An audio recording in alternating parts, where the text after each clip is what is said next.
नमस्कार प्रिय दोस्तों।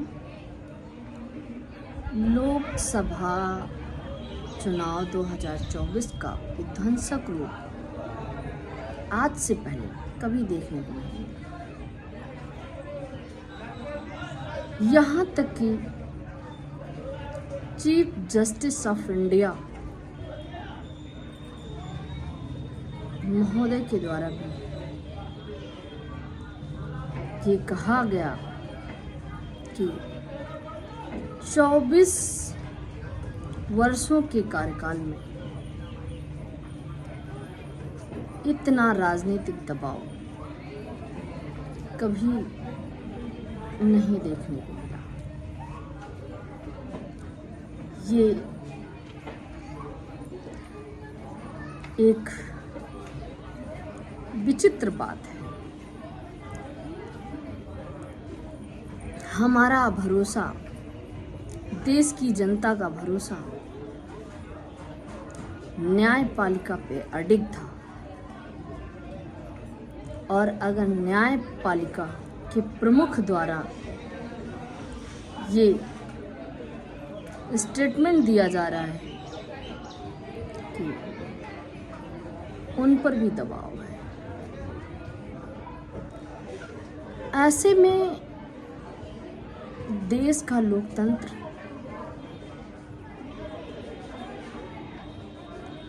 संविधान कहाँ है। और आगे बात करते हैं धरातल की। अगर तो देखने को मिला है मताधिकार के साथ भी छेड़छाड़ की गई। संविधान के आर्टिकल 326 में सार्वभौमिक मताधिकार प्रदान किया गया है। 18 साल के ऊपर के नागरिक को अपने देश का संचालन करने वाले प्रतिनिधि का चुनाव करने का अधिकार दिया गया है। परंतु लोकसभा 2024 ने यह साबित कर दिया है कि सत्ता इस तरीके से हमारे जहन में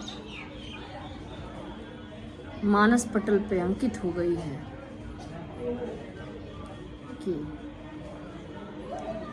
सार्वभौमिक मताधिकार भी छीन लिए गए। मैं आपसे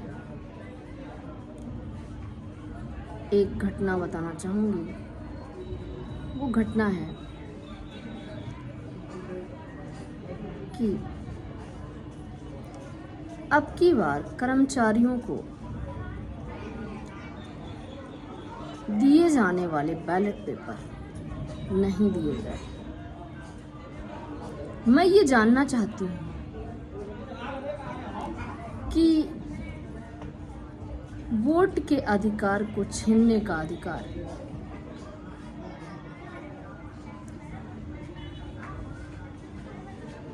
बिना किसी कानून के, बिना आदेश के, बिना सूचना के कैसे छीन लिया गया। बात करते हैं उत्तर प्रदेश पुलिस सेवा की, जहां 2024 लोकसभा चुनाव में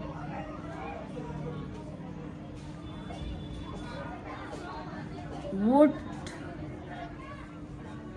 अर्थात मताधिकार प्रयोग के लिए बैलेट पेपर नहीं प्रदान किए। क्या ये नागरिकता का अधिकार छीनना उचित था।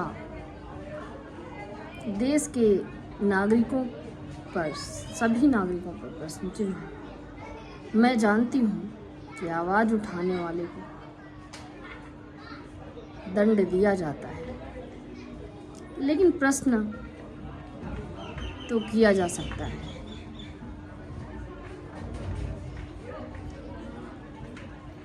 और आज प्रश्न नहीं हुआ तो कब होगा,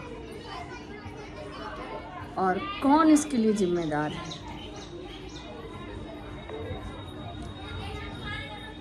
इसका समाधान जरूर होना चाहिए। आखिर क्यों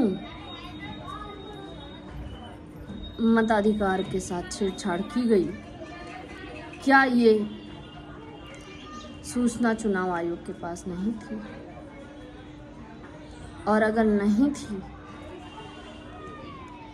तो चुनाव आयोग निष्क्रिय था।